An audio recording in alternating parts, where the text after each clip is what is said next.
Okay, what we want to find here is the domain of a function, which is the sum or the difference or the product of two or more functions. And we know that basically the domain of g plus h is equal to the domain of g minus h. It's also the same as the domain of g multiplied by h, and it's the domain of g intersection with the domain of h. So that is the general rule we can use to find these domains. Okay, now the domain of g is given to us. It's minus infinity to 3, which we can graph on a number line. Minus infinity here, infinity, and the number 3 somewhere on the line, perhaps here. Okay, so the domain of g is this interval from minus infinity to 3, these numbers. Then we have the domain of h, which is also given to us as minus 5 to 10.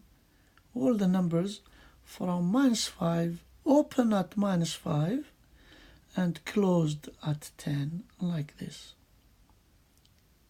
So it's all the numbers in this interval. Now, from here, okay, so this is the domain of g, and this is the domain of h. And we can see then that the intersection of these two intervals, so the numbers which are in both these intervals are all the numbers from minus 5 to 3, and that is the answer. Okay, so here we are going to do this in maybe 3 steps. So we have a function f, we have a function g, and I want to find the domain of the function f over g. First, let's find the domain of f. The domain of the function f of x.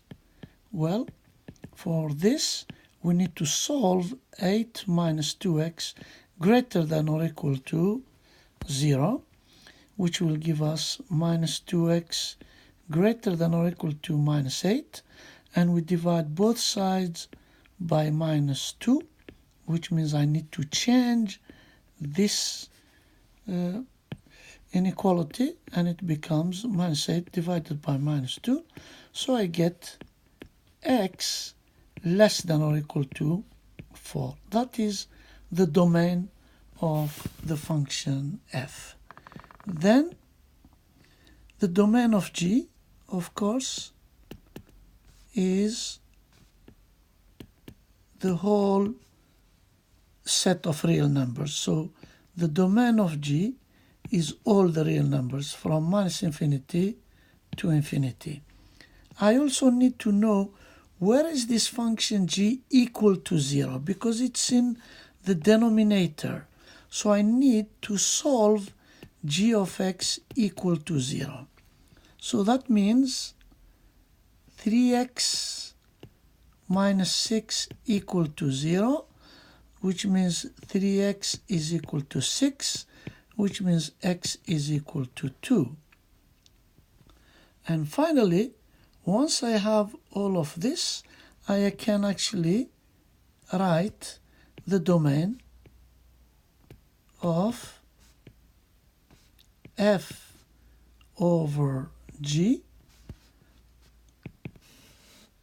So it's better perhaps if I put this on a number line like this, minus infinity, infinity. The domain of the function f is 4 here, less than or equal to 4. So all of these numbers are the domain of f.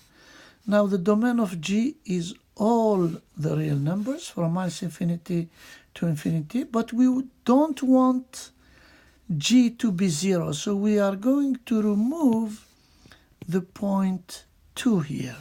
So that means the domain of